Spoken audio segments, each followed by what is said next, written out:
he was gritchily humming. They're finding out now that no Christmas is coming. They're just waking up. I know just what they'll do. Their mouths will hang open a minute or two. Then the Who's down in Whoville will all cry, boo, hoo. That's a noise, Grin the Grinch, that I simply must hear. He paused, and the Grinch put a hand to his ear. And he did hear a sound rising over the snow.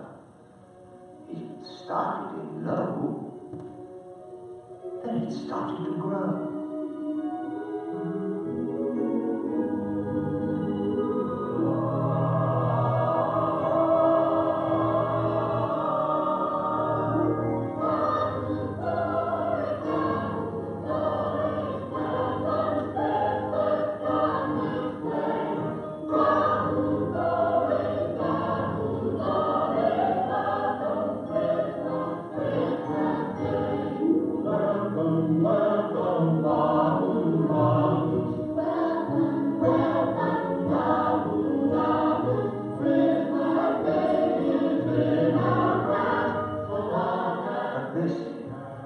This sound wasn't sad. Why? This sound sounded glad. Every who down in Whoville, the tall and the small, was singing without any presents at all. He hadn't stopped Christmas from coming. It came. Somehow or other, it came just the same. And the Grinch, with his Grinch feet ice cold in the snow, stood puzzling and puzzling. How could it be so? It came without ribbons. It came without tags. It came without packages, boxes, or bags. He puzzled and puzzled till his puzzler was sore. Then the Grinch thought of something he hadn't before. Maybe Christmas, he thought, doesn't come from a store. Maybe Christmas, perhaps, means a little bit more. If we continued on in that portion of the movie, and if you're familiar with The Grinch Stole Christmas, you would hear a line very quickly that says, and then the Grinch's heart grew 3 sizes that day. Now, here's the thing that I think about a lot when we see Christmas movies and Christmas music. How many of you are individuals that you want Christmas music starting the day after Thanksgiving? That's me. Like, when I go out Black Friday shopping, I want Christmas music on. On Wednesday before Thanksgiving, it's not Christmas yet. Like, why are we skipping Thanksgiving? How many of you, like, you could start listening to Christmas music in September? I'm looking for Cheryl Holbrook right now. Yeah, she's with the kids today. But we were having this conversation that she starts listening to Christmas music in September, but then as soon as Christmas Day is done, she's done with Christmas music. But if we look through Christmas, and one more question, how many of you could go without hearing Christmas music, like especially the commercialized Christmas music, all year long and you wouldn't miss it at all? Is there anyone? A few hands that go up. Here's the thing is, oftentimes when we talk about Christmas decorations and music and movies and all these different things, we can look at people and say, wow, you could be a Grinch or you could be a Scrooge, and we usually attribute that with somebody who doesn't have the Christmas spirit. But here's the interesting thing when we talk about Christmas. When we look at the Grinch in this clip, he's looking out at the Who's, and he sees that the Who's, no matter what's happened, no matter what they're missing, no matter what the struggles are, they're still celebrating Christmas because Christmas is not about boxes and packages. It's not about stores. It's not about cookies. It's not about meals. It's about, in this clip, about them being together as families of Who's. Now, we know that there's a whole other level to that just being together as a family on Christmas is a fantastic thing, but if we're not including Jesus into the conversation, then what point is Christmas? And so for us as Christians, when we discover the real, true purpose of Christmas, if the Grinch's heart grows 3 sizes, how much more should our heart grow when we truly discover the heart of what Christmas is? And as people in our community discover what Christmas is, how much should their hearts grow? But here's the question I have for us this morning. is during the Christmas season, and we hear the good news of Jesus coming and being born, and that we get into this great mood of all things Jesus, and this is great. How quickly do we go back to being Grinches or Scrooges ourselves when January rolls around or February rolls around, and all of a sudden the Christmas spirit has passed? Do we as Christians, our heart grows and we're excited that God did this, or God came down, or God's blessing us with this? Do we quickly allow our hearts to grow cold, though, as soon as it's not on the forefront of our mind about what Jesus did? You see, when we look at the gospel, Matthew, Mark, Luke, and John, the gospel means simply this: the good news. And oftentimes when we think of the gospel message, we think about Jesus came down, and he was born, and he was fully man and fully God. And we think of this baby Jesus, because baby Jesus is comforting. How many of you have ever rocked a baby before? A sleeping baby that you've just given them a bottle. Like, I just did this with Quinn last night. When Quinn's asleep and you're rocking, it's such a nice thing, because here's a sleeping baby, not a worry in the world. Not a crying baby. A crying baby is a totally different situation. But a sleeping baby is a very peaceful and calming thing. And I think a lot of times as Christians, especially in the American church, we like looking at baby Jesus. And we don't always focus on the entire message of the gospel. Because if we're looking at the full story, we realize that Christmas doesn't stop at a manger scene, or it doesn't stop when the wise men show up. The Christmas story goes all the way through the end of the gospel messages, all the way through Matthew, all the way through Mark, Luke, and John, to the point where Jesus dies on a cross and is resurrected and then ascends back into heaven, giving us a mission, giving us the Great Commission to go out and make disciples. So this morning, as we talk about the story continuing, we're going to look at Matthew chapter 24, verses 1 through 14. Jesus left the temple and was walking away with his disciples came up to him to call his attention to its buildings. Do you see all these things? He asked. Truly I tell you, not one stone here will be left on another. Every one will be thrown down. As Jesus was sitting on the Mount of Olives, the disciples came to him privately. Tell us, they said, when will this happen, and what will be the sign of your coming and of the end of the age? Jesus answered, watch out that no one deceives you. For many will come in my name, claiming I am the Messiah, and will deceive many. You will hear of wars and rumors of war, but see to it that you are not alarmed. Such things must happen, but the end is still to come. Nations will rise against nation, and kingdom against kingdom. There will be famines and earthquakes in various places, and all of these are the beginning of birth pains. Then you will be handed over to be persecuted and put to death, and you will be hated by all nations because of me. At that time, many will turn away from the faith and will betray and hate each other, and many false prophets will appear and deceive many people. Because of the increase of wickedness, the love of most will grow cold, but the one who stands firm to the end will be saved. And this gospel of the kingdom will be preached in the whole world as a testimony to all nations, and then the end will come. That's a part of the gospel. That's a part of the good news. Think about that for a moment. I mean, we like hearing what we did last week, that Jesus came and he was born, and Emmanuel, God's with us. But now here's God with us, telling us, you're going to be persecuted. People will hate you. There's going to be wars. There's going to be earthquakes. There's going to be famine. But all this has to happen. If you look around our world today, it doesn't take a whole lot of time to look at the news and see that there's what feels like more conflicts and more wars and beginnings of wars and rumors of wars that are happening today than ever before. I mean, it doesn't take a lot of research for that. But then let me just share these two little bits of news. According to theworldcounts.com, every second a person in the world dies of hunger.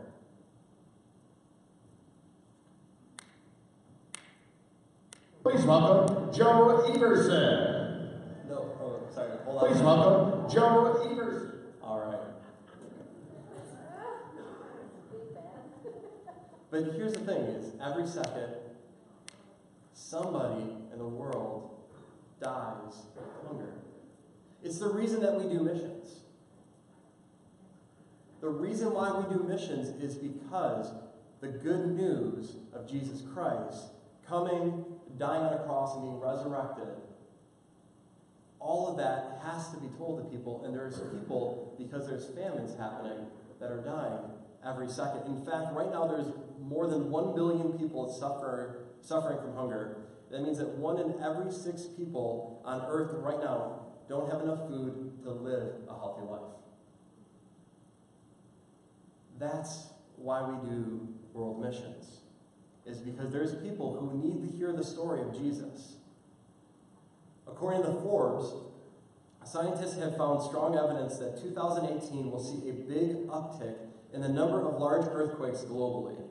Earth's rotation with many things is slowing down by a few milliseconds per day, then speeding up again. You and I will never notice this very slight variation in the rotational speed of Earth. However, we will certainly notice the result, an increase in the number of severe earthquakes. Scientists don't understand why or how all this happens, but they're predicting, based off of a 5-year trend that happens, that we're in the 5th year and that they're expecting more severe earthquakes in the year 2018 than in recent history. I know why stuff like that happens, because Jesus told us it was going to happen. He told us that there was going to be an increase in wars. He told us that there was going to be famine. He told us that there was going to be earthquakes and natural disasters. So why are we surprised when we see such things? So when we see those things happening in our everyday life, in our everyday world, we have an opportunity of looking at it and saying, everything is falling apart, or looking at the gospel message in Matthew 24 and saying, God told us through Jesus that this was going to happen, and if this is happening, then that means Jesus is coming soon. Now, I can't tell you it's going to be today, tomorrow, next week, next month, but I can tell you that judging off of what's happening, we're getting pretty close to the season. We're getting pretty close to the year, and all the more should we be telling people about who Jesus is and what he's done for us and proclaiming the good news. When we go back to chapter 24 of Matthew and we look at verse 9, it says this, "Then you will be handed over to be persecuted and put to death, and you will be hated by all nations because of me. At that time many will turn away from the faith and will betray and hate each other, and many false prophets will appear and deceive many people. Because of the increase of wickedness, the love of most will grow cold." We can look at our world, and we can look at even a lot of Christians out there, and then we can start saying, we see persecution happening, but how do we react when persecution happens? At the risk of offending some of you this morning, some of you I know you would despise hearing the following 2 words when you left any store. Happy holidays. Some of you, like when you hear the words happy holidays, it's like, no, it's Merry Christmas. Hearing happy holidays is not persecution. Please hear me say that. Happy holidays is not persecution, because for goodness sake, what are we celebrating today? New Year's Eve. What are we going to celebrate tomorrow? New Year's Day. We alone as Christians celebrate 2 sets of holidays, Christmas Eve, Christmas Day, New Year's Eve, New Year's Day, within a calendar week. So for someone to say happy holidays, it's a way of saying we recognize as a business that even within your religious beliefs, there's multiple holidays happening. On top of the fact that there's other people who celebrate other holidays through the course of the entire month of December. By the way, happy holidays typically starts being said back around Thanksgiving, which is another holiday that we also celebrate. When we say happy holidays is persecution and we act that way, to me, that's slapping in the face those who are following Jesus on the other side of the planet, who are being thrown in jail because they have a Bible in their house. Which, by the way, how many of us have more than one Bible in our house? And how many of us are carrying around Bibles and devices like such in our pockets? We don't know what true persecution is.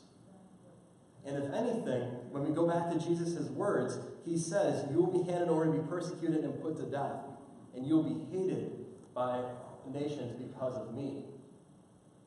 To me, I want to live a life that when persecution comes, I say bring it on.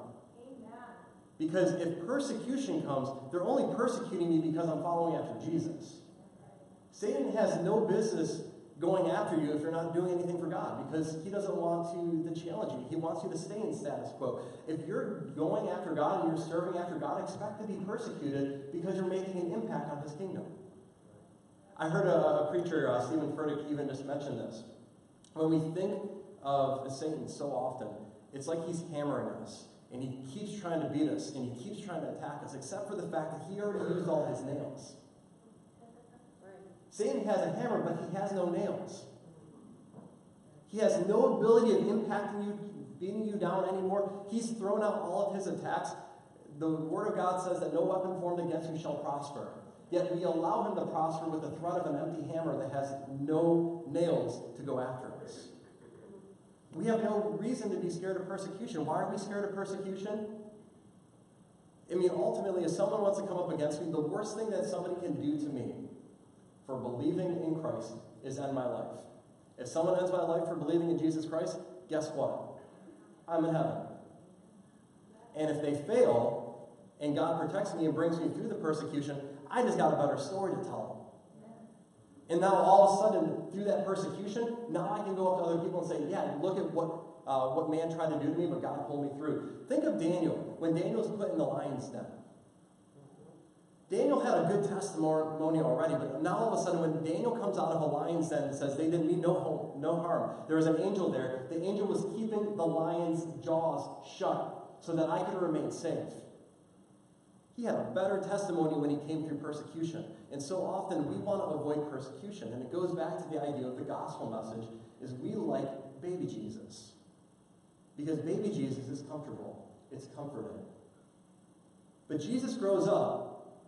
Jesus, through speaking truth and speaking love, creates enemies. As he creates enemies, Jesus finds his eventual fate that he always knew that he was going to face, dying upon a cross. And then he calls us to follow after him and do the same and carry our crosses. Yet we so often have the attitude of saying, I just want to be comfortable. I don't want to do anything scary. I just want to sit here and try and make it to the end of my life and die in my 90s and be nice and safe and hopefully in a nice, with all my family around me, where all of a sudden Jesus didn't have that opportunity because he was willing to die on a cross in his early 30s so that we could have life and have it more abundantly. That's the type of life that God is calling us to, but that's not what we're looking for. We're looking so often as the American church, not necessarily any of you in this room, but as the American churches, we don't want to be persecuted because persecution hurts. But if we're truly following after God, we know that there's going to be struggles. We know that there's going to be issues, there's going to be problems. We're called to speak the truth in love. When we speak the truth, we have the ability of potentially offending people. How many of you have ever said the truth before and you've offended somebody and you didn't know what else to say, but you just spoke the truth? Part of the reason why there's the ability for potential offense is because we're telling the truth. But the problem is that we are commanded in the Bible to not just speak the truth, but to speak it in love. And so part of the problem is if I walk up and I tell somebody, if somebody asks me a question, this is anybody out there, but if somebody asks me the question, does this outfit make me look ugly? Just imagine you've ever been asked this question before by anybody. And in this case, we're going to say a random stranger that walks up to you on the street and they ask you the question, does this outfit make me look ugly? If the answer is yes, you have the ability of saying, yes, it does. You are ugly. That's speaking truth. That doesn't mean that you're speaking in love. Now, if all of a sudden you say, you know that like the answer is yes, and you say, no, you look amazing. Now you're speaking in love, but you're not speaking truth. And speaking in love with no truth is telling lies. And if anything, we're sugarcoating somebody's journey and just making the pathway to hell a little bit more comfortable. The Bible calls us to speak truth in love, because then we say, you know what, that really doesn't look good on you, but here, let me help you change the situation that you're in and put you in a better situation. That's speaking the truth in love. And if you're unwilling to speak the truth in love, then you're not doing what Jesus called us to do. You see, when we've walked through struggles and when we've walked through persecution, when we've walked through issues, we have a perspective on the situation that other people can't see. When people are new to their faith or they don't have faith at all, they can't always see what's ahead of them. And now I want you to watch this video clip and just take it in. Some of you may have seen this before, and if you have, don't elbow the person next to you and tell them what's about to happen. But watch this video clip for a moment. Please welcome Joe Everson.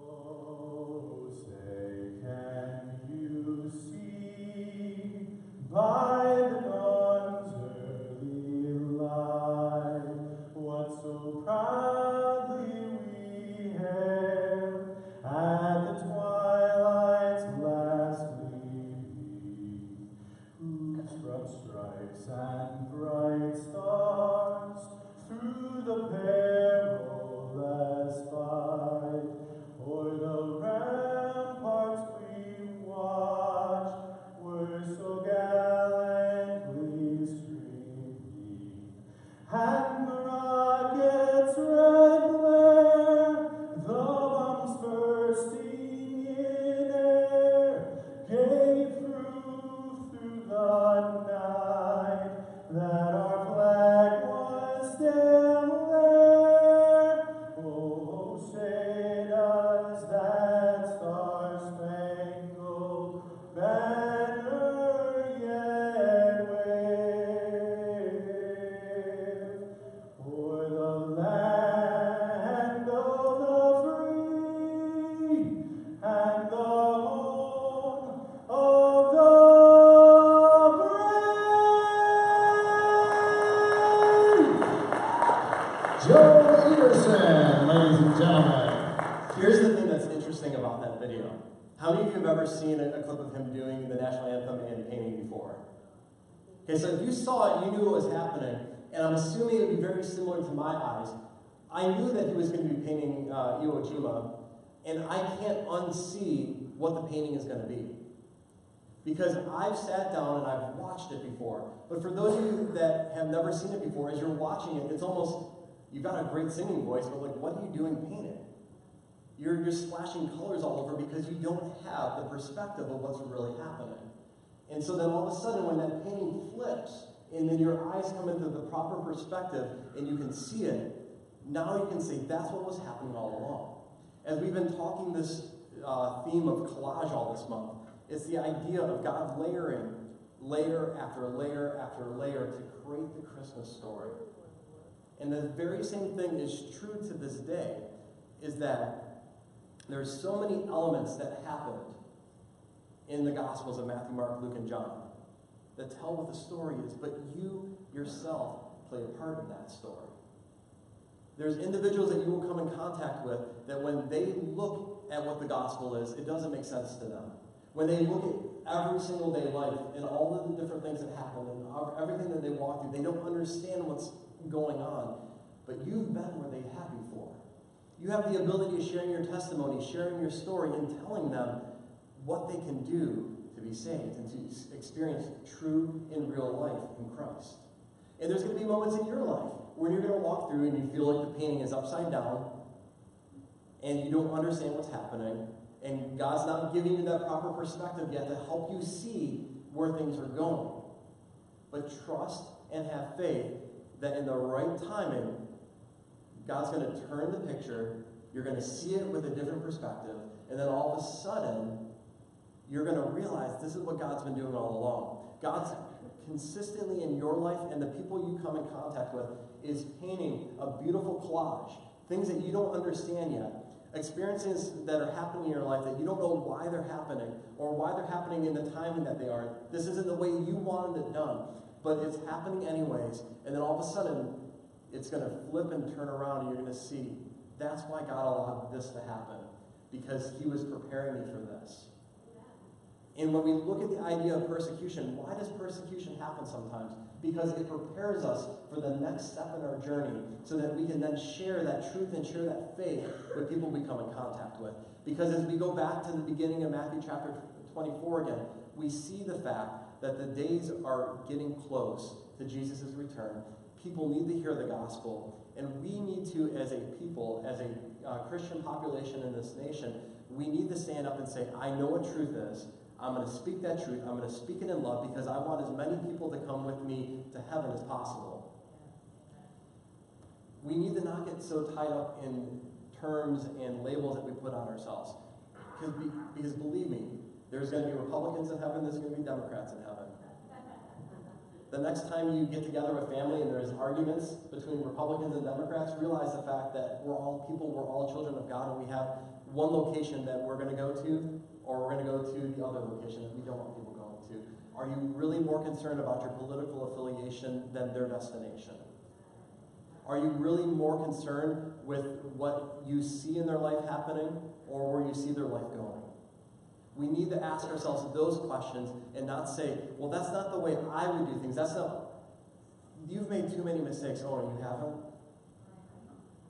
We have to realize the fact that God looks at us and says, that's my child. They're messing up. Let me send somebody to their rescue. And so often we can have the ability of not wanting to help rescue somebody because, well, you like music that's a different style than me. You don't dress the way I dress. You don't speak the same language that I speak. You're different than I am. And guess what? Somebody at some point in time, either to you or to your parents or to your grandparents, said, you know what? You need to know about who Jesus is. Let me tell you. We have that option and that ability to do that for someone else. At the end of our worship set this morning, we sang the song, Here is in Heaven. We're going to be singing that as a part of our altar time in just a few moments. This past week, this song came on. I forgot what I was even doing, but it just came on, and I really felt like God was speaking that this song is going to be so true to our church in these, especially these next couple of months, but this next year. And in a moment, we're going to end with this song, but I want you to hear these words again. Because sometimes when we sing a song, we hear the lyrics and they kind of go in one ear, out the other, and it doesn't always impact us. But I want to slow it down, and I just want to read through these lyrics. The atmosphere is changing now, for the Spirit of the Lord is here. The evidence is all around that the Spirit of the Lord is here. Overflow in this place. Fill our hearts with your love. Your love surrounds us. You're the reason we came, to encounter your love. Your love surrounds us. Spirit of God, fall fresh on us. We need your presence. Your kingdom come, your will be done, here as in heaven. Sweep through this place, Lord. Sweep through this place, Lord. Having come to earth, kingdom come. A miracle can happen now, for the Spirit of the Lord is here. The evidence is all around that the Spirit of the Lord is here. If we want to make an impact in our community, we have to realize the Spirit of the Lord has to be here. And we need to be a place, and I believe we are, and even going back to that first part again, the atmosphere is changing now, for the Spirit of the Lord is here.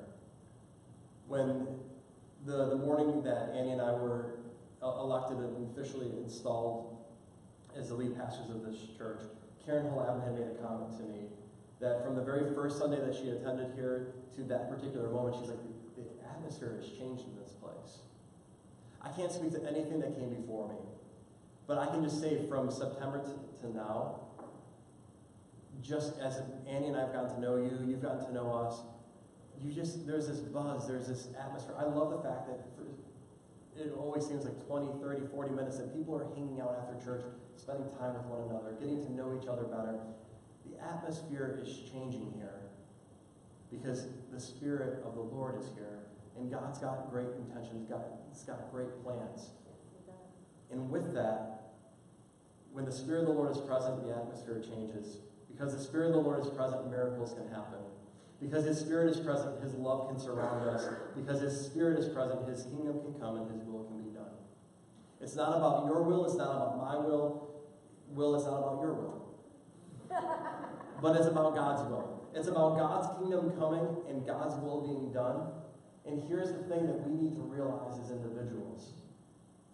God's word says that His desire is that none shall perish. So that means if none shall perish, then we need to go after everybody. I know a few weeks ago I was making a joke about like your crazy uncle that always drives you crazy. Or the crazy aunt or crazy cousin, whatever it may be, and if you say your family doesn't have one, it's probably you. But here's the thing, is even that individual where you say like, oh, they don't know God, they'll never know God, I'm just going to forget about them and move on to the next person. That may be the very person that God's having you pray for this year. And here's the thing, church growth is not just about growing this place, it's about growing God's kingdom. And so even if it's a loved one, a friend, a relative, someone you used to work with that lives on the other side of the country now, if God puts them on your heart, you need to share the word of the Lord with them. And you need to speak it in truth and in love. Because if I was to take a poll in here, probably some of you are better at speaking it in love, and some of you are better at speaking it in truth. But if you're not doing both, we can't expect to see results. If we're only, because how many of you, let me give you a good example. If you look at most of my electronic devices now, they're Apple products. When I started in college, I had a non-Apple product, and my first roommate got on my computer, downloaded a bunch of games, got a bunch of viruses on my computer. And I went to my computer teacher and I said, hey, I've got all these viruses on my computer, what do I do? And he said, well, you need to install Mac. And I remember having the attitude like, thanks for being a lot of help. And that professor was so, I'll even use the word, he was very righteous about you should use Apple products because they're far superior. You wouldn't be having this problem if you had bought an Apple product. And I remember saying to myself, I will never buy an Apple product. Because in that moment, I was so angry at my professor because you're not helping me. You're telling me that I made a mistake, and I'm asking for help, and your answer is to slap me in the face or saying I made a mistake.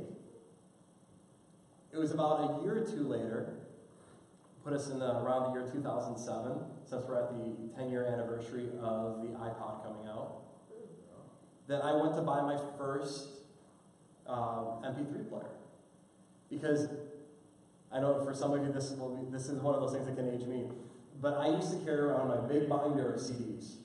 Because if I wanted to go somewhere and I wanted to have all my music with me, I had to have every CD in a binder. And now the fact that we have all our music on this little device that we can hold in our pocket. But I went to get my first MP3 player, and I spent about 4 hours one night trying to get 3 songs onto that MP3 player because I refused to buy an Apple product. And after about 4 hours of banging my head against the wall, not being able to figure it out, I said, fine, this once, I'm going to go back. I went to Circuit City. I took that back. I bought an iPod. I came back to my dorm room, and within about an hour or two, I had every single CD that I owned on that device. I became a believer in Apple products because I had an experience. Right. And the problem so often is we want people to say, you know what, you made a mistake, change your ways. When we're not willing to hop into the game with somebody and help them get the experience so that they can see who Jesus is. And when we only speak truth at somebody, you're doing what my professor did to me, telling me, well, yeah, you just made a mistake. You as a college student go out and spend another $1,000 and buy a new computer. That wasn't helpful to me. But the experience of saying, this was worth it over some random device that I bought. I couldn't even tell you what it was today, and I'm sure they don't even make it. But because I was willing to experience something, it changed the way I buy electronic devices. How much more important is it that we share our experience with the people that we come in contact with? We share our testimony with them. Instead of beating people over the head with the law, and the law is good because God gave us the law, but Jesus also came and fulfilled a substantial portion of the law because we couldn't do it. And so we want to raise the law in people's faces and say, well, you're doing this wrong, you're doing this wrong, you're doing this wrong. Yeah, so were you until Jesus came along and you experienced who Jesus was. So as we head into 2018, I believe this is going to be a year that we look back in 2020, 2021, 2030, we look back and say, I remember in 2018 where everything changed. And God did a mighty work in the Shores Church, and it goes back to the year 2018. But if it's going to happen, it's going to be because we are people who are sharing an experience of how we experience Jesus. And we share it in truth, and we share it in love, because his Spirit is present here, and the atmosphere is changing. If the worship team can come up and join me on the stage.